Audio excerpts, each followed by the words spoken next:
Hello, Senpai Recap is here. Please consider subscribing and don't forget to turn on the notification bell so that you are always updated with our uploads. Since ancient times, the legend of the summoners has been deeply embedded in the corner of history. They can summon the dead, summon souls, and even summon the stars. The story begins with Aji, an average high school boy who happens to be a very talented cook. One morning, he prepares a perfect bowl of ramen for himself.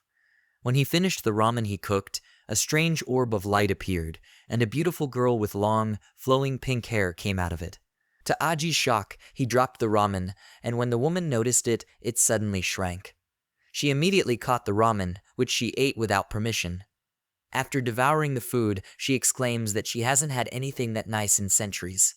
She introduced herself as Dora, but Aji kicked her out of the house. He then wonders if he is hallucinating. When he returned to the kitchen, she was here again, eating the ramen Aji had cooked. He threw it out of the window again, but when he sat down, it suddenly appeared next to him. Aji thought it was a ghost, but according to Dora, she was a summoned spirit. Because he was still hungry, she ended up eating every food in his kitchen, even the food in the refrigerator did not survive. Afterwards, Aji decided that it would be best to have a conversation instead. She explains that she is a summoned spirit from an ancient era and is 3 million years old, but she won't be able to tell since she takes such good care of herself. Furthermore, she has two forms. Her true form is the beautiful woman he saw before, but she uses this convenient miniature form because it saves energy. Dora also added that she didn't just show up randomly. Aji himself summoned her from his sleep because summoners have used food and rituals to summon spirits since ancient times. Then Aji headed for the class with hopes that she might choose to leave when he returned home. While he was on his way to school, Dora was still following him and explaining how she is an extremely powerful goddess who can make all of his wishes come true. Aji manages to escape from Dora, but while in class, Dora suddenly appears here. Dora wants him to sign the contract so that he can't run away. This angered Aji, who interrupted the math class and angered the teacher. He realizes that he's the only one who can see Dora. Afterwards, Dora falls asleep, and Aji takes this chance to sneakily escape from the class. As he was walking outside, a woman approached him to give him a love letter in trembling hands. But suddenly, Dora showed up again, so Aji got angry. Because the girl couldn't see Dora, she thought that she was the one who was being scolded by Aji. So when Aji said to get away from him, the woman immediately ran away while crying. That evening, Aji bought Dora a lot of food and asked her to stay away from him. After realizing he wants to get rid of her, she starts crying and says that a summoned spirit that gets abandoned by their master is fated to spend an eternity wandering the world like a ghost for hundreds of years until they fade away. However, she accepts his decision and only requests that they spend a little time together so that she can cherish those memories for the remainder of her life. While they were walking, she granted him the ability to see the world as she does. Dora explains that everyone is unique and everyone has the ability to summon. However, only a few understand the true nature of this world and master the power of summoning spirits, and they are called summoners. They have the ability to perform things that are unimaginable and have had a significant impact on history. She holds his arm and demonstrates her power by uprooting a tree, while saying that they can destroy the world or save it. Dora then asks that he explore this new world with her, and she extends her hand to him. Aji extends his hand to her, and a grand display of light emerges as the two form their contracts. Dora then rejoices as he fell for it, and she finally contract with him. The two then try out some of their powers as they begin to fly. At first, it's a magical experience to soar over skyscrapers, but it doesn't last very long as flying consumes a lot of energy, and she becomes hungry again, causing him to lose control of the flight. That night, while they were tending their wounds, Aji suddenly ran out of power because he forgot to pay. She reminds him that he is a summoner now, and she holds his hand and says the word fire. A small blue orb of light comes out of his palm and goes up to release many tiny illuminated droplets, which have healing properties called the glowing light of fireflies. Aji asked Dora's origin, and she tried to think a bit about her past. But after having some traumatic memories, she becomes exhausted and falls asleep. After that, they sleep together under the fireflies. The next day, while Aji observes a basketball game, Dora sunbathes next to him, and the two discuss their current situation as master and servant. Unbeknownst to either of them, a large plant monster sneaks up on Dora. While Aji is distracted with a video game, the monster catches Dora by surprise and shoves her into its mouth. Dora struggles against the creature and eventually gets Aji's attention by throwing a bottle at him. He turns around in time to see the monster finish swallowing Dora. The monster spits out Dora's bikini at Aji and then runs off. Inside the plant monster's stomach, Dora shrinks to her miniature form and reaches out to Aji telepathically so they can communicate as Aji pursues the monster. Dora explains that he can't use any of her powers if he is too far from her. The chase leads Aji to a festival where he is confronted by a man who is actually the brother of the woman who gave him the love letter. Suddenly, he heard Dora's voice and quickly left to continue looking for her. Dora's cries become more faint as she reveals that spirits lose more and more strength the further away their summoners are. He frantically looks around the area. He encounters a nerdy boy on a spinning chair who claims to know he is a special person and should join the Supernatural Research Society to be among others like him. Then Aji sees a walking plant behind him and jumps over the boy to tackle it to the ground, only to realize it's an innocent girl in a sunflower costume. But he finally believes he has found where she is after hearing an electric guitar in the background. Sure enough, the connection gets stronger, indicating that the plant is around somewhere. However, Dora has begun to feel dizzy and is falling asleep. Aji begins to taunt Dora about abandoning her so that she will angrily lash out and move the monster's body. His plan succeeds, and he gets close enough for Dora to restore her power and allow her to escape by prying the monster's mouth open. The monster then escapes to a beautiful woman in the distance, making him realize she's its summoner. Since the plant is still annoying and making her angry, Dora rushes after them. But the girl disappears when she reaches her. Aji calms her down and explains that there is no need for more violence, but he also realizes that they are not able to take the girl on. At the principal office, we see the girl being scolded for her poor performance, and the man explains that they shouldn't be holding back as he wants to see their target's full potential. In the classroom, Aji and Dora are exhausted after all that running. During their rest, the girl stormed toward the class, and she went straight to his desk and wordlessly dropped a letter with a black rose on it. Immediately, Aji's classmates opened the envelope, and it was written that they would meet in a forest after class. After school, Aji is followed by a group that eagerly wants to see how his meeting goes. But as soon as they venture down, the other guys get trapped by magical vines. When Aji couldn't go any further, the trees suddenly bent to clear a path that led to a clearing. Once they walk to the end, the plant demands he give them Dora, but Aji explains that she is his new pet, and even though she has a bad temper, they have spent time together, and he has grown pretty attached to her. As soon as he refuses, the girl picks up a black rose and tosses it between them like a dart. The plant spirit transforms into a whip that the girl uses as a weapon to attack them. While Dora was looking for their weapon, the woman continued to attack Aji. He desperately dodges her attacks, the vine whip, and the rain of leaf bullets. Then the woman brought out a giant tree from the ground and attacked Dora. While Dora was avoiding the giant tree, a pair of vines shot out of the ground and tied her in place, allowing the tree to crush her. When she was about to be crushed, Aji immediately ran to her to save her. They thought Aji is dead, but they were surprised when the hand of the giant tree got sliced, and Aji and Dora came out holding the knife. Dora finally gets to reveal her blue, epic, and treasured weapon. The giant tree attacks again, but Dora and Aji make a giant crystal fist to fight back. They managed to destroy the hand, but the giant tree attacked again through his other hand, so they were forced to fly. Then he climbs up the giant tree's arm and uses a pair of crystal knives to make paper out of it. Aji is able to use a combination of skills to carve up and defeat the opponent. Because of Aji's love for cooking, he feels that it's easy for him to hold any knife. The girl recalls her beast, and Dora uses the opportunity to go in for her final attack.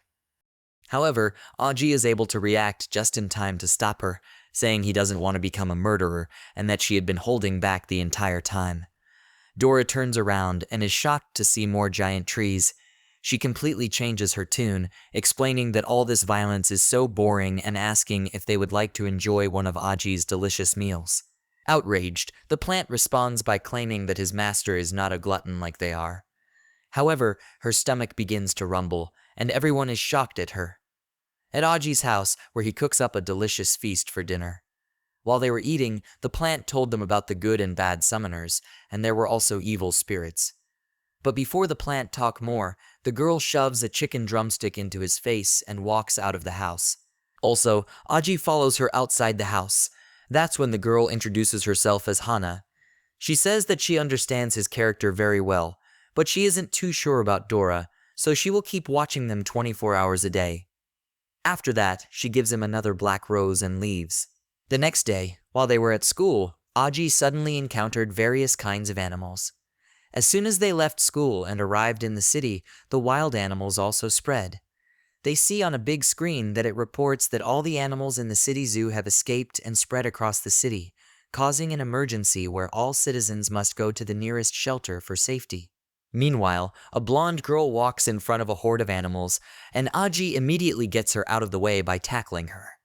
He scolds her for being so distracted at such a dangerous time. He saw his cat friend Mayao and saved him from the dangerous place, but he scratched his face and ran towards the blonde girl. Up on the building, Hana sees the blonde girl as her target and explains that they should be low profile while finishing the job quickly. Hana quickly uses her immense powers as she captures the animals, and the cat girl begs that they not be hurt. The plant wants to know why she let the animals out of their cages. She states that animals have always been around, and it's the humans who suddenly took away all the land, so it's the humans that deserve to be caged.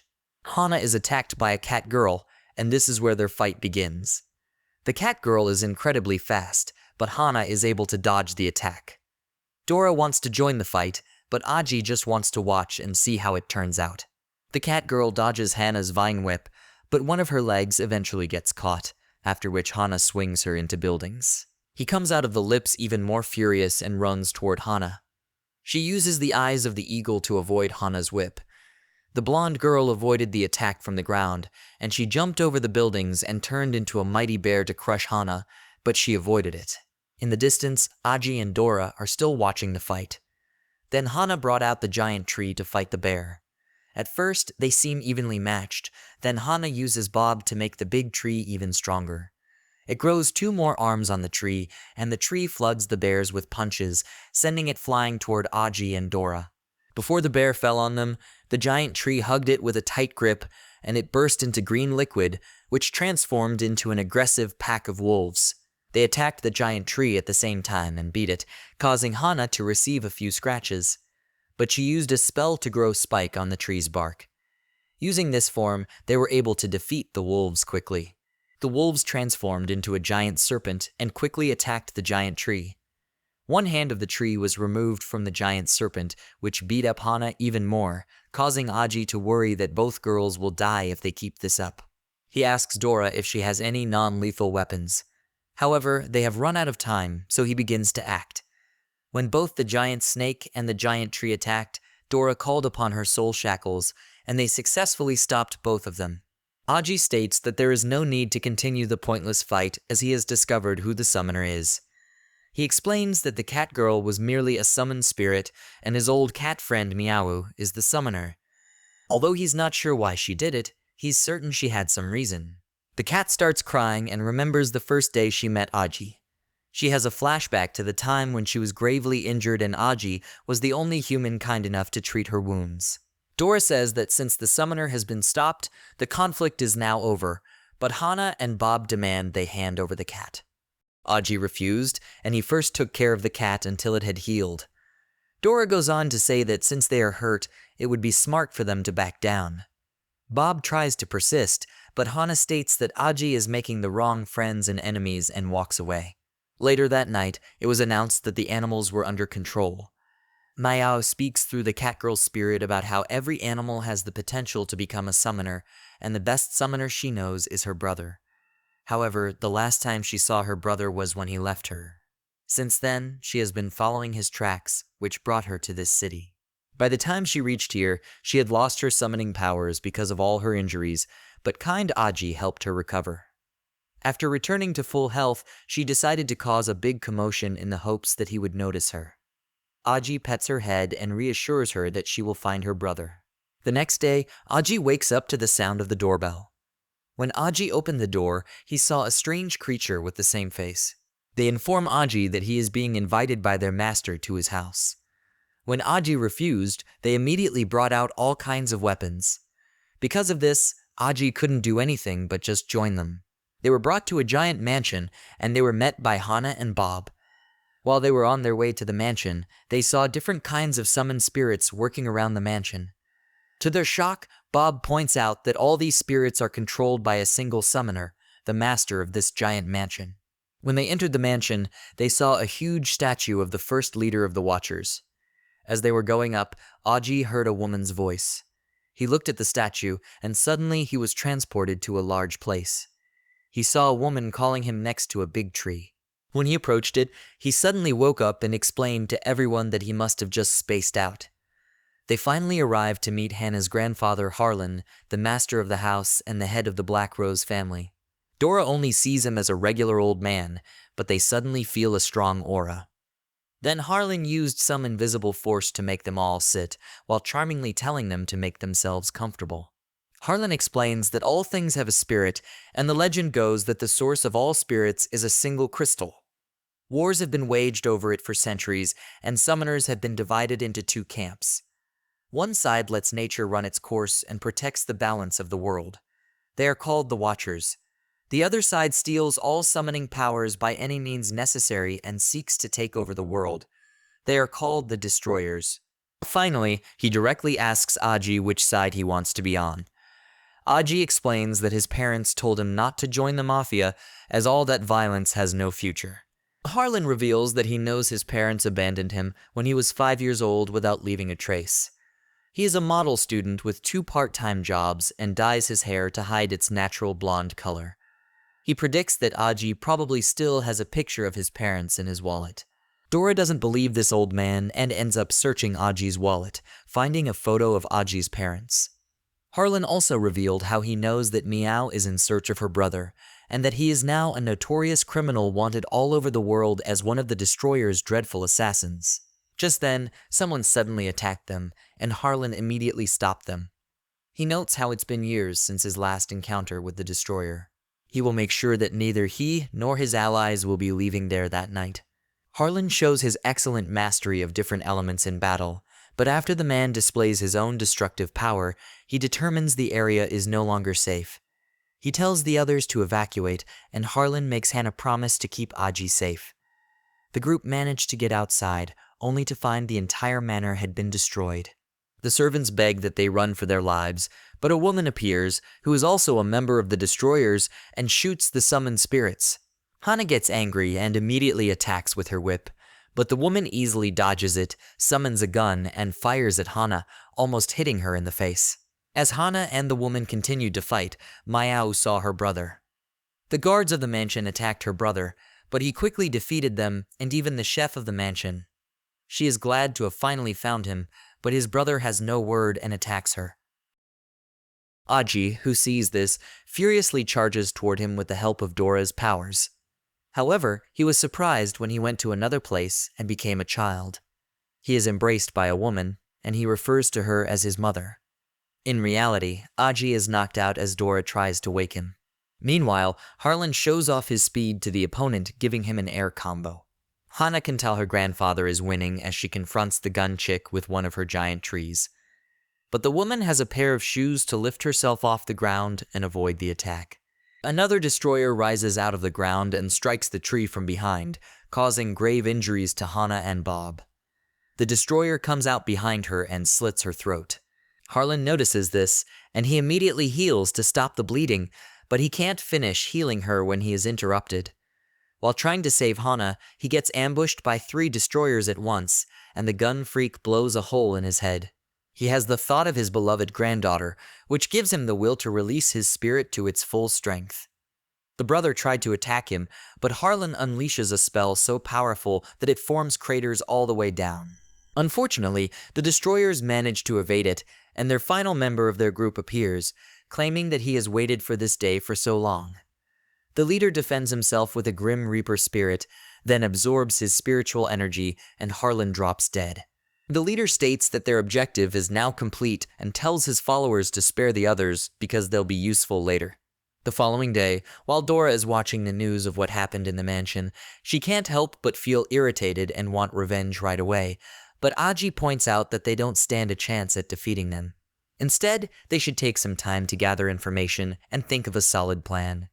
He shows them a video posted online of the fight between Harlan and the destroyers that was captured by satellite cameras, and someone streamed the entire battle. He looked into the account that uploaded it, and Aji found that it was full of news and articles about summoners. The information is very accurate, which makes him believe the person must be a summoner, and finding her will be the key to finding the destroyers. Aji thinks they should meet her at her book signing event happening today. They go to find the girl, and Bob leave to watch over Hana, as Aji promises to make her attackers pay the price. Aji puts a mask on and approaches her booth directly, pretending to be a fan. But a few minutes after Aji paid her, she shocked him by revealing that she knew his name and the names of all his hidden friends. Aji asked her what her ability was, and she immediately replied that she was great at mobile games. However, Dora thinks she is a loser, but the girl reveals that she knows all the sensitive information about the world's most powerful leaders. She also knows that they weren't actually attacked by 5 destroyers last night, but 7. Suddenly, an explosion goes off dangerously close to them, and her phone emits an alarm alerting her of the presence of 4 threats carrying unknown weapons and heading straight for them. She makes a run for it, and the others follow her because they need her. However, their pursuers are firing rockets, and the only way to escape them is to jump off the bridge. The robots chasing them quickly approach them. They are able to escape momentarily as they jump off a bridge and land in a driverless car. The girl uses her cell phone to control the vehicle and knows that the 4 pursuers, who are black spirits and mechanical in nature, came from the destroyers because of their logo. She reveals that they are after her because she has been trying to hack into the destroyer headquarters servers, and that the spirits belong to the mean-looking destroyer lady, but they're fairly low-grade spirits that are easy to take down. Dora and Meowie try to fight them, but these guys are just avoiding their attacks. The girl used electricity to attack one of them, which was quickly destroyed, but 3 more came and attacked them at once. Aji made the holy shield, but cracks soon began showing. Then the robot fired missiles at them, but their attacks were missed. However, they realized they had actually been aiming at the bridge. The car is unable to make the jump. Dora creates crystal wings, but they are too heavy for her to carry. When they hit the ground, the robots surround them, but the girl calls for a truck to drive them over. However, the spirits continue on their attack, and the girl reveals one final move she has planned. The truck turns out to be a robot and is able to take out the rest of the mechanical spirits easily, even as one tries to escape. She celebrates a bit too fast, as the robot starts leaking fuel in the process and explodes. The crash causes the girl to lose her blonde wig. He turns out to be a boy, and Aji remembers him as the boy from the festival.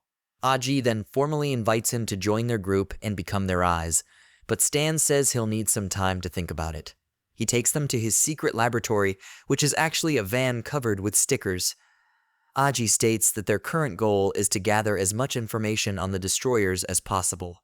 He shows them how he's been tracking spiritual activity by detecting spirit energy signatures all over the city.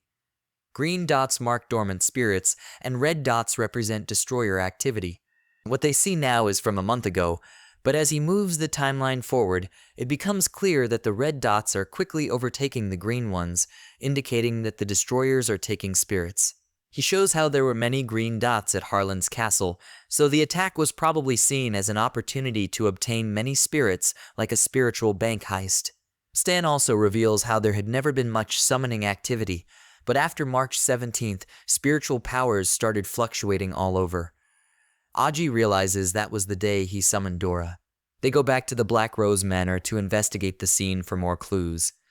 Stan uses his sonar to detect the remaining energies of the Manor's spirits and scans one of the flying camera spirits to look into its memory and reconstruct the crime scene. He determines that the large destroyer is codenamed Ruthless and uses the portal to ambush from above to bypass their defenses.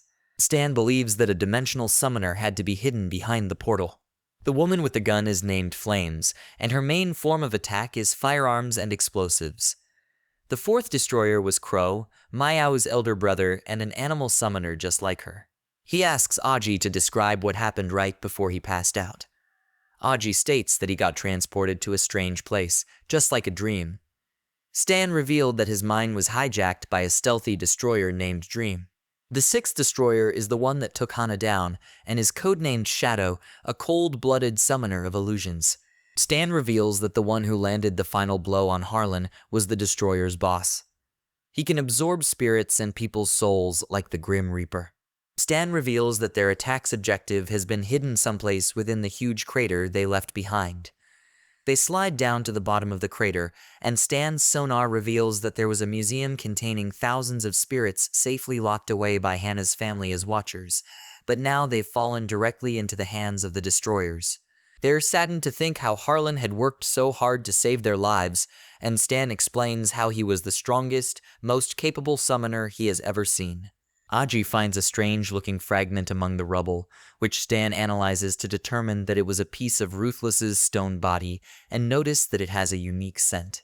Meow is able to recognize the peculiar scent of red spider lily. Stan pinpoints the location to be the stone forest 300 kilometers away from the city, where a strong spiritual energy fluctuation was detected 5 hours ago. All of them decided to go, even though their chance of beating a destroyer was less than 10%. On their way there, Aji cooked a meal for his friends while they shared their pasts. Aji says his father left when he was 5 years old, and a few months later, his mother followed. Since then, he was raised by distant relatives until he was old enough to live on his own. Dora confesses that she can't remember much of anything, and all she knows is that she was alone in the beginning and lived the life of a wanderer. Any memories she does have are very hazy, and recalling them too much hurts her head. Then Stan does a full-body scan of her and shows that her memories have been deliberately sealed away by someone. The group arrives at the stone forest, and Stan detects a hidden entrance nearby. They find a deserted village, and in Stan's state, there have been numerous rumors of passers-by disappearing without a trace. Up ahead of the village, they find a crimson field of red spider lilies and a house in the middle. Then Mayao suddenly felt that someone was about to leave the house, so they immediately hid. A man comes out of the house and starts plowing the ground. Meow confirmed no spiritual fluctuations in him, indicating he's just a normal farmer. They observe as the man goes about his normal activities until Dora is startled by a rat, and they wonder if they have been seen. The farmer starts waving at them, so Aji and Dora forcefully walk up to him. The man says that he hasn't had any visitors in some time, and Aji explains that he and his classmates are doing fieldwork in the area for a school project. The man thinks Aji is alone, and it becomes clear that he is not a summoner since he can't see Dora. After more than 10 years of being alone, the man says he is happy to have a guest. He recounts that in the past, the people were unable to plant anything, and a little girl used to dream of spreading flowers over the rock field. After years of trying many different kinds of seeds, none of them lived. After she passed away, the man chose to honor her wish. He has been growing flowers for 10 years, and he wants to see her dream come true. Suddenly, the winds grow stronger and turn into a full-fledged storm. The man runs toward the field and says no one has hurt his flowers. Stan is horrified by the scan's results, but he doesn't have time to explain and tell them that they must rush to kill the man. However, they are far too late, and the man's body begins to transform into Ruthless, the Destroyer Earth Summoner. Ruthless immediately attacks Aji, allowing him to use his shield, but it was immediately destroyed by the strong attack. Mayao's attacks do nothing to the man's thick skin. Even Dora and Aji are not able to scratch it, but Dora says she has a plan. Dora asks Mayao and Stan to buy her some time until she and Aji can use one of her tricks. Mayao was the first one to fight Ruthless and initially had the upper hand due to her speed, but he grabbed her and slammed her on the ground, dealing serious damage. It's Stan's turn to hold back Ruthless. He's using holographic projection to confuse Ruthless about his position. Stan reveals that Ruthless's real name is Majuo, and he is 26 years old. He suffers from severe trauma in his brain, causing him to have a split personality and other mental illnesses. Ruthless has had enough and releases a power that forces Aji to protect Stan. From the crack underneath, the human bones came out, and Aji realized what really happened to the villagers. Ruthless then attacked again, but it was easily stopped by Aji. Dora asks Aji if he can feel the powerful surge of energy flowing through him, and she explains that she is sharing every bit of knowledge she has about all the weapons available to him. Now that he knows more, he charges at Ruthless with a lance, then slashes at him with a sword, stabbing him in the chest with a dagger, and finally slamming him to the ground with a hammer. The hammer strikes his core, causing Ruthless's stone armor to shatter, and he is able to turn Majuo back into a human being. He begs them not to kill him, saying that would only make matters worse. He explains that he was possessed by parasitic evil spirits before he was even born, causing his mother to die while giving birth. A few years later, his father also died of a mental breakdown. He was tormented as a child for being a monster that couldn't control his own body. The villagers held a trial and decided to tie him up in the mountains to die. But one day, a girl named Ahiwa saw him and shared his food with him. Ever since, she gives him food every day. She'd always dreamed of growing flowers out of rocks, but would repeatedly fail. Then Majuo asked her to give her a flower seed, out of which she successfully grew a white spider lily on his stone arm. They spent years of bliss together, but things got worse in the stone village. The village began to suffer, and everyone was convinced he was the curse that was causing all this misfortune and decided to kill him once and for all. Ahiwa comes to his defense, but the villagers reveal that they know she is the reason he is still alive. The villagers mercilessly beat them up. One of the villagers swung his sickle on them, stabbing her in the back.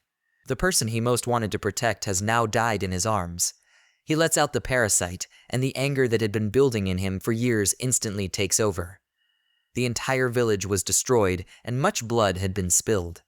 From the day onward, the flowers started to grow atop rocks. He reveals that what lies in his chest is not a core but a seal. He suddenly felt something different in his body, and Stan detected powerful spiritual energy levels, and the man lost control once again. It was revealed that the Destroyer leader was the one who sealed his parasitic spirit in the chains and core of his body. The seal is completely broken now, and Stan reveals that Muto has already died. The group started attacking the giant monster, and Aji took out his swords and attacked the giant monster.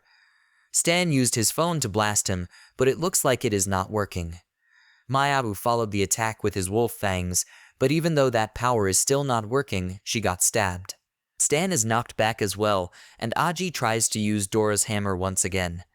However, the hammer is immediately destroyed, and Aji is forced to use the several other weapons in his arsenal. Not even a spear through the head is enough, and Aji asks that Dora focus all her energy on him. He wants to take down the monster in one blow. He is able to summon a giant sword, but the monster destroys it with ease. Then he gets a punch to hit the ground hard, immediately loses consciousness, and no matter what Dora wakes up him, he will not wake up. The monster attacked again and forced Dora to stop it. The monster's attack is relentless, but she doesn't give up. Meanwhile, Aji dreamed of the crystal inside Dora's body when he touched the crystal in front of him. Dora is surrounded by light and transformed into a crystal. Up in the sky, 100 swords appear and fall on the monster, which finally pins the spirit down. We see Dora's appearance change with large crystal wings, red hair, completely black eyes, and a pair of horns. Then she summoned a gigantic sword from the sky called the Judgment of Heaven, which completely obliterated the Earth's spirit. In the aftermath, Aji wakes up next to Dora, who has returned to her form, and their friends are okay as well. They check on Madu's body to confirm he's dead. After the death of Majuo, Aji knows that the destroyers are hunting them now. After they said goodbye to Majuo, they left. Later that night, the destroyers arrive to find Muro's corpse, and their leader performs a spell that allows him to read his last memories. He sees everything, and they bid farewell to their fallen comrade. The team has defeated the destroyers in their initial battle, but Aji and Meow are still out cold due to their injuries. Suddenly, Stan's phone alerts him to massive spiritual energy fluctuations and rapidly approaching their location. Shadow appears in front of the van and slices it in two. Crow also appears, then blasts them with his magic. Flame appears behind Stan, and Meow points a gun at them and shoots it. Aji tries to raise his head to look at them, but all the destroyers stand in front of him, blocking his view. The leader, Hart, is disappointed in learning they are weak. He advises Aji to hold his breath because Hart will read his final words straight from his brain after he dies. Suddenly, he awakens in another dimension, where he meets a mysterious man who explains to him that he is in the gap between time and space. He apologizes and tells him that in the timeline he came from, he was dead along with his teammate. After that, the destroyer sucked up all their souls and memories. Aji is in pain from not being able to do anything. That's when the man offers to return him 3 minutes back in time for another chance at salvaging them. Aji is shocked to see that the man is actually his father. He encourages Aji to do his best and tells him that he will be waiting for him at the demon's furnace when everything comes to an end. When Aji woke up again, he was back a few minutes before they were attacked by the destroyers. He immediately got up and told the others what they needed to do. Moments later, Shadow arrives and slices the van in two. However, this time the van is empty and only holds a bomb. Aji's simple plan was to switch cars to avoid another ambush, and Stan confirms that one of them was caught in the blast. But Aji is certain that they still don't have much time. They need to pick up Hana before the destroyer gets her. When they arrive at Aji's house, they are surprised to see that she is not there and has left a note. Then the two go outside, and Stan has bad news for them. The destroyer is only 2 kilometers away. But he also had good news. He borrowed Hana's helicopter for their getaway. They opened Hana's letter, and it says here that it will wait for it to go to the demon furnace, which is the same thing his father said to him. Stan knows about it, and according to him, this is where the other summoners used to go to become summoners. Like other members of the destroyers and also Hana's grandfather, but unfortunately, he doesn't have a clue where the demon furnace is. Luckily, Aji shows the coordinates left by Hana. It's 7,000 kilometers from their current location, so if they head there immediately, it should take them 7 hours to make the journey.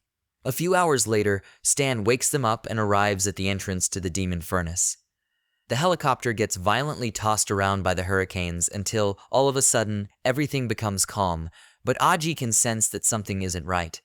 Shadow appears behind him, but Aji blocks her with his holy shield. The slash still tears the helicopter apart, and while they are falling, Stan reassembles the helicopter into a robot with hands that hold all of them. Flame appears, rains bullets down on them, and effortlessly avoids their attacks. The robot begins to crumble as a result of the damage. Crow appears, and this time Aji uses a mystic cannon that seems to hit its target, but a murder of crows emerges from where Crow was supposed to be. The birds turn into flames and burn the robot, which has taken too much damage, and they are forced to crash land on the island. However, the destroyers are already there, and tensions begin to rise. Suddenly, an administrator of the demon furnace, Bunny, came and issued them a final warning because they had committed 12 rule violations on the island. The first rule, according to Bunny, is that no one may kill outside of their arena. Whether they are the richest guy in the world or the head of a nation, it makes no difference. The regulations of the demon furnace apply to everyone. She says that the troops on the destroyer's side should already be familiar with the rules because they have graduated from there. Shadow gets pissed at the bunny, but Heart stops her, saying they must respect Bonnie because they're in the demon furnace. After that, they all teleport away. Aji and his friends are grateful for the help, but Bonnie says she'll be waiting for them at the registration plaza and rushes off. They try to run after her, but she's unbelievably fast, and the chase makes them exhausted. But luckily, a traveling merchant named Richard finds them and offers a lift on his giant reptile. Richard explains that there are just laws in the demon furnace, neither good nor bad. He continues by saying that the planet would burn up since the Watchers and Destroyers began a conflict years ago. The two sides worked out a ceasefire to minimize disaster. The small island was created, and the two sides now settle disputes peacefully in accordance with the rules in the arena. They finally reach the town, and Richard asks a bartender to bring out the goods. The group enjoys a drink and finds that it has actually healed all their wounds. They have racked up quite a large bill, but Richard says that he will take care of it, and they can pay him later. They tour Furnace Town, a lively town with countless markets, restaurants, hotels, and homes. However, the town is also called Loser's Town because only those who lost at the arena live here. They stop for a moment at an equipment shop and admire all the wonderful clothing. They all have their clothes patched up, and Richard generously covers the bill for them. After that, they head straight to the registration hall. They make their way up the steps of the demon furnace, and they're filled with excitement once they reach the entrance of the legendary arena. The group reached the top just in time to hear Bonnie welcome everyone. She states that people have come from every corner of the earth to take part, and nothing divides them. Bonnie finally declares the day's registration open and tells them that in order to sign up, they need to be able to pass and enter any of the 4 gates. To enter Gate 1, you first need to pay 2 million furnace coins. Because Stan has a lot of money, he was able to pay for it right away, so he was able to enter here. To enter Gate 2, where only beautiful women can pass through, Dora transformed into her complete form, so she was able to pass right away and bring Aji with her. Meow also tried to show her beauty, but she was rejected. To enter Gate 3, where the physical strength of the body is measured, Maya's anger about the rejection caused her to breathe the measure of strength, and she immediately passed. Richard meets with them inside and explains that he got in through the final door, which tests someone's reputation. This is for the ultra-rich and famous, and it explains why many famous people fake their deaths so they can join the trials. They didn't know that Richard was one of the top 10 most wanted criminals. Bonnie then shows everyone the Demon Furnace Arena, which has 100 floors.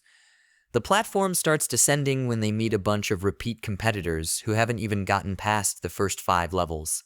Once they reach the first floor, Bonnie activates the first checkpoint and explains that they'll come across a new one every 10 floors. The first floor is a luxurious hotel that is free for the contestants to stay in. She tells them to relax and have a fun time until the elimination challenge tomorrow, and she makes her leave. Meow sniffs out the hotel's restaurant, and they all rush to eat there. Afterward, the group enjoyed taking a bath, when they noticed a broadcast on the TV that announced Hannah and Bob as one of the MVPs of the arena, as she was the first to make it to the 11th floor this season. This makes everyone excited to see her, and Aji wants them all to do their best. Later that night, while Dora and Aji were sleeping, a weird sound woke Aji, and he was surprised to see that several traps had been activated. Dora tried to use all kinds of weapons, but they didn't work on the door. They have no way out of the room, and the window is also sealed shut. Aji tells her to conjure a skeleton key like she does her weapons, and they escape from the room just in time. They rush toward Meow's room, but they are shocked to see that Meow also escapes by turning into a giant cockroach and slipping through the gap under the door. Most of the other contestants also escape, but Stan is nowhere to be found. They saw blood outside the door, but Stan suddenly came out of the ventilation duct. Suddenly, the first floor boss announced and said that the trial had already begun. There are no rules in this round, and their only objective is to leave the hotel alive. Everyone must run as the floor becomes more and more dangerous. As they run, some of the floor ahead of them collapses into a pit of lava. Despite their best efforts, they are all sucked into the hole. Dora acts fast and uses her crystal wings to save Stan, while Meow and others hold on to Aji as he propels himself upwards using the jetpack in his shoes. The game runs and evades traps until they arrive at a door, but Aji manages to destroy this door.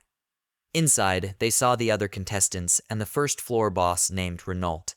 He congratulated all the arrivals for passing the first floor's trials and announced that only 30 passed, 49 were gravely injured, and 13 died in this round. Some contestants are very upset with how inhumane he is and decide to attack. But Renault used his power to create a trap to punish them. He reminded them that they can kill the boss in the demon furnace, and they are welcome to try. He awards all the winners with a wooden treasure chest for clearing the floor. Aji gets 3 crystal shards and 1 saffron ring, and Meow gets some furnace dollars. Stan hasn't opened his yet, as he wants to beg God first and finds that his is filled with explosives. Renault says he hit the jackpot, which was the ticket to the demon furnace's 2nd floor. The ground collapses from the explosion, and they make a rough descent to the 2nd floor, where they are greeted by Bonnie, who is the boss examiner. Bonnie explains that there aren't any rules. Only 20 laps around the track are needed to pass, and the first 15 contestants to complete them win. The race has a great start with Meow in the lead, but another animal summoner is close behind who exhibits the gliding power of a flying squirrel. While Aji is close behind, using his jet shoes, Dora explains that her wings make her much faster. Several other contestants are catching up, and that includes a father who brought his kid along. Stan is on a rocket and instantly passes several other contestants. One of the so-called veterans starts shooting bullets at other contestants. He fires at Dora and Aji as well, and it turns out that they are targeted by special bullets that follow them until they come into contact. Dora flees back to the cowboy to give him a shot in the back to taste his own medicine. Meanwhile, the mysterious Poison Master is releasing large clouds of mist onto the track, and now the contestant is suffering from breathing difficulties. Meow jumps up to the Poison Summoner and attacks him with a venomous snake. However, she just passed through, but she explains that she has made a friend. The flying squirrel uses his wind technique to create a tornado to suck him up into a twister. Another six-armed summoner turns the track into a dash and slash by rapidly swinging his swords at anyone who comes close. Stan interferes by redirecting his missile toward the summoner. The swordsman simply slices the missile into multiple pieces, and Stan is about to be turned into pieces when one of his favorite manga writers appears and fights against the summoner. With his piercing words that turn into literal blades, the swordsman gets chopped up into pieces. Finally, the race draws to a close because there are less than 15 participants who are still capable of going on. All they have to do is cross the finish line to win. In another place, Destroyer members engage in a duel and discover they are evenly matched. Flame uses her amazing gun skills, but Shadow is able to block every blow that she takes. Their fight is paused, and Flame explains that she is frustrated that they can't just go into the demon furnace. The younger Destroyer, named Space, summoned a TV to watch what was happening in the arena. Meow ends up winning the first prize with a 0.5 seconds of lead from Aji and Dora. The third floor challenge is a cooking competition dominated by Aji's group for creating delicious food. The fourth floor challenge is the loudest contestant, which in this case is a crying baby who defeats an electric guitarist. At the same time, Heart, the leader, walks in and Flame explains that it pisses her off to watch their enemies stuff their faces and have fun. However, the leader understands their anger over seeing their enemies having fun at the Demon Furnace arena. He instructs them to take someone with them and to tell Aji that he has sent them all a gift. In the meantime, Bonnie updates the higher-ups on the current arena event, stating that 15 of the 92 competitors from Group 7s this season have advanced to the 5th floor. She continues by saying that 30,000 tons of spiritual energy have been gathered as a result of all the competitions held so far. One of the elders explains that the teleport gate is ready and instructs her to activate the sacrificial program. Bonnie is sent to the 100th floor, where a giant unconscious woman wrapped up in chains hangs from the ceiling, the goddess Pandora. All the spiritual energy gathered from the competition is then sacrificed to her in the hopes of waking the goddess from her slumber. Thank you for watching till the end, and please don't forget to subscribe. See you next time, and peace out.